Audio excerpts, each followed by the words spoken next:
How do I? All right.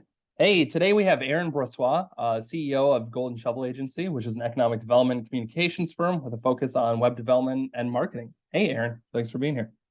Hey, thanks for having me, JD. Yeah, of course. So first, in layman's terms, tell me a bit about what your company does. Sounds good. So Golden Shovel Agency, we're like you've mentioned, an economic development communications firm. We work with cities, counties, states, regions, and countries in their efforts to promote themselves and market at the interest of attracting businesses and talent to their communities. And so we are a full service marketing firm with a strong focus on web development, a lot of other marketing approaches, along with like virtual reality and some of these new technologies to help them attract those people. Yeah, awesome. What does some of that promotion look like? How do what do you do to help them attract new people?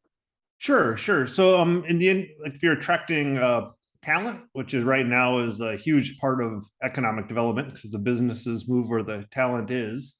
We're going to be showing off the communities, like what are the great things about that community, what is the downtown like, what are the business opportunities in there, what are the universities and workforce training programs going to be like, what are the neighborhoods and hospitals and nightlife going to be like, so that they can make a decision on moving themselves and or their family. And on the flip side, when attracting businesses, we're looking more from that kind of business centric perspective. So it's like, what kind of sites are available? What is the workforce like? What kind of talent is coming out of the universities in the area, so that they know that they've got a place to grow and expand and can become a partner of that community. Yeah, very cool. You guys are headquartered in Little Falls, right? But you're all working remotely and in various parts of the state. Yeah, But we're you, in like, I don't know, 14 or 15 states and a couple of different countries. oh, sure, okay.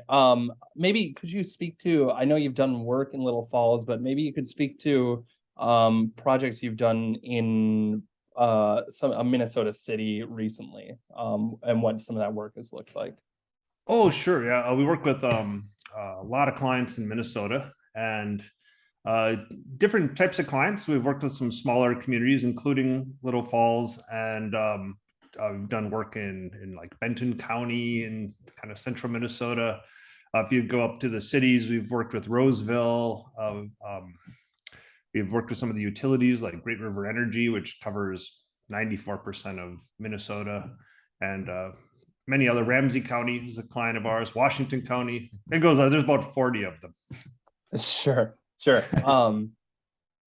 Let's maybe talk about you personally a little bit. How did you get into this kind of work? Well, I had my previous company before getting into Golden Shovel was a Central Minnesota advertising agency, and kind of got into that marketing field coming out of college and web development side of things. But then going into Golden Shovel, when we decided to really have this company has a very specific focus in a niche industry that we're working in, but was able to bring a lot of those same kind of ideas and skills, but just hone them for the purposes of economic development. So the first company was 10 years, and Golden Shovel just turned 12. Cool. And also I got business partners that have had experience with a variety of different types of companies in the past also, and so it's a team approach. We definitely have a lot of different perspectives coming together. Sure. Tell me about VR. What does that have to do with economic development? How are you guys using that? Yeah, thanks for asking. The virtual reality and the 360 video has been a big focus of Golden Shovel. So we started a whole division of this company called Place VR. And I don't know if you remember when like Google Cardboard came out. There were like these cardboards, these you can put them together, you put your phone in it, and you get this experience of VR, and seeing like a 360 video. The first time we had tried that at a company retreat, um, just realized the potential. Like, it tricks your brain into feeling like you're standing there inside some place. We're like, this is like all of our clients, like their product is their community. And if you can give somebody a feeling of being there when you're not there physically and you're out say at a trade show or an industry conference. That's the whole point, because no one's going to move their family or move their business unless they get a chance to actually be there in person. But this is the second best thing you can do if you can't be there in person. And it just recognized the magic of what was possible for VR. And so we immediately got our hands on the equipment, figured out the production process, and started shooting these all around the country, 360 videos. We do a lot of familiarization tours, which is like a kind of business centric tour of what it's like to be in that community. We're doing workforce attraction tours, including things like not just reasons you might want to move, but also here's leading employers that are inside the community that might be a good fit for them. We've done some quality of life and recruitment type of videos. So that's how it began. And then we unveiled that in 2017 in Toronto at the International Economic Development Conference. And back then, the only thing they had was like this Tron looking PlayStation 4 VR headset, because that was the only system we could find that could all fit into a briefcase. You could like take it on the airplane and stuff. But nowadays you got like the Quest 2 that's come out, and that's been way better because you can just drop it into a backpack and travel with it and bring these 360 experiences to your meetings. The other area about that is we ended up developing an app. And so the app allows for an economic developer to invite somebody to a meeting, and it's like a virtual conference table. Everybody's inside a VR headset, and you can move that table to whatever location you want inside your community. And then once you're there, so you might have might be on a site you're promoting or your downtown area, and then you can bring them into the 360 tours and talk to them about why it's really relevant to them. Yeah. So for example, if like let's say Roseville wanted to just totally fake example, wanted to redevelop the Roseville Mall there, Rosedale, would you use VR to show like, here are some ideas of what this could look like, or is this used more currently as a kind of promotional tool? First of all, absolutely, you could use VR. The ways we use it mostly is like, let's say you have a green field or brown field lot, like literally there's corn growing on it, and you want to sell it to somebody that might want to put a advanced manufacturing plant on it. Or in one example, we were in Eastern Kentucky, and they had these old mining sites that were ready for being set up for businesses. Well, what we can do is you can not only like take the 360 video of that particular site, but you can also add 3D models to them to make those buildings like pop right out of the ground, to show the vision for that particular site that the economic developer might have, or some other developers in your community, and then share that with somebody. So it's not only do you get that feeling of being there, but then you get this feeling of experiencing something that doesn't really exist yet. Right. So instead of just looking at the rendering, you can basically walk up to the rendering, or so you'll feel like it. Yeah, exactly. Is this industry standard at this point, or is this still a pretty new, like burgeoning? I mean, you said it was you were first working on this in 2017, right? Kind of where is it within the industry? Very new. It still feels very new. I've been an evangelist of the technology since our company's been pioneering it. We've probably done 80 projects around the United States where we've made these various tours and videos. With that said, it's still an emerging industry, and mainly because of the accessibility to the hardware. So there's only so many headsets out there. The Quest 2 has been a big boon to the industry as far as being able to have accessibility. It's been very, very successful with introducing leading employers to educators. So like bringing them to job fairs and to high schools and to colleges to show people what types of opportunities might be available in their own community, partially because they're very willing to put the headsets on and experience that. With the site consultant industry, where it has its biggest benefit is that it reduces the need for travel, the cost associated with all of that, the time associated even more so. And then, environmentally, it just makes sense to be able to visit a place virtually first before sending your whole crew down to make your final decision on whether or not you're going to move move a facility or build a facility in that community. Yeah. So do you guys just own 30 or 100 headsets or whatever so that you can bring them to the places? And yeah. Yeah. We have quite a few of them ourselves, of course, but every time we end up doing a video, our clients get some of them. They'll put wraps on them so it has like a graphics on it that represent that particular community. And then if they want to meet with a site consultant and they're not there in person, they can send it to that person. But that's getting less and less necessary because frankly, there's just more and more headsets being distributed now. So I mean, I'm 100% certain that it's the future for economic development as far as being able to visit places beforehand. But it's now getting into the whole world of the metaverse and creating this space where this kind of business happens regularly is what we're at the cusp of. Yeah. So what potential do you think this has down the road?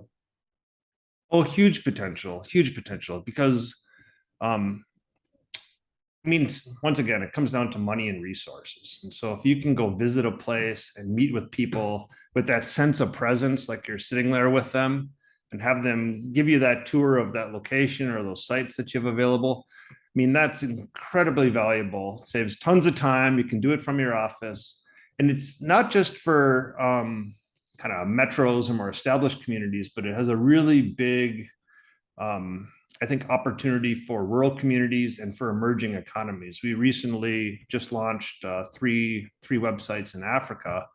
There were Liberia, Sierra Leone, and the Gambia, and all of these are emerging economies that really have a lot to share. But it's hard to get people necessarily just to come and choose to go visit that place immediately. And if you can create a way to really show those places off and then bring it in a way that gives you that experience of being there, that's going to hugely increase the chance of someone actually coming in person and then hopefully bringing their families and companies. Yeah, that's really cool. Definitely even more potential when it comes to the global economic development aspect, right? Yeah, and same thing with rural communities too, because you can, I mean, a large site consultant, for example, that represents big companies, isn't necessarily going to take the time or the money or the resources to even go to smaller rural communities. They might go to Minneapolis and St. Paul or the metro area, but they're not necessarily going to go to a small community in Southwest Minnesota unless they have a really strong incentive. And so this is the type of thing where you can show them all the opportunities that are available there so that it entices them to come check it out. Right. And your whole point is incentivizing them. So then to incentivize them to have to incentivize them becomes a hassle, right? Kind of in that same realm, but a step away from it. You guys do a lot of work with workforce initiatives.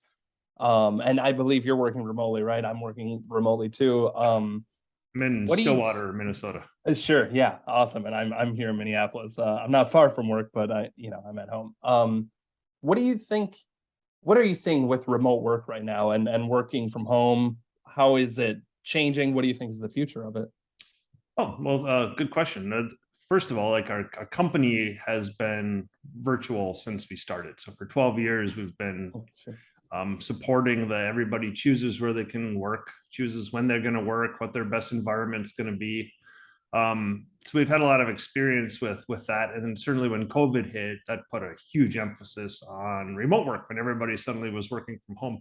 Fortunately for us, we didn't miss a beat because we were well versed and already inside that world, if you will. But longer term, it's had big implications as far as economic development. And one of the things is that so many businesses now are either staying virtual or going to a hybrid approach, which allows for basically people to work from anywhere. And when you can work from anywhere, you might not choose an urban center or a big population. You might choose something that's more rural, that perhaps you have more land. Like personally, I moved from Santa Cruz, California, back to Stillwater, Minnesota, after 8 years of living out there. And one of the reasons was just like you can have a lot more space and the cost of living is less. And well, and for me, of course, family, but making those types of decisions are the same types of decisions that other people are able to make suddenly, where you don't have to be in a certain commute time to your expensive office downtown Minneapolis, for example, and so that's allowed for rural communities to get a little bit of an advantage. They can share their quality of life. They can show why it might make sense to work from there. And they can bring these jobs that are bringing money into their economy and money that's being spent there inside these rural communities, instead of the people being forced to have to work out of metros. Yeah, that makes a lot of sense. Definitely, rural places can get a leg up through that. I guess just speaking broadly too, what impact do you think you've had on the communities where you've worked with Golden Shovel Agency?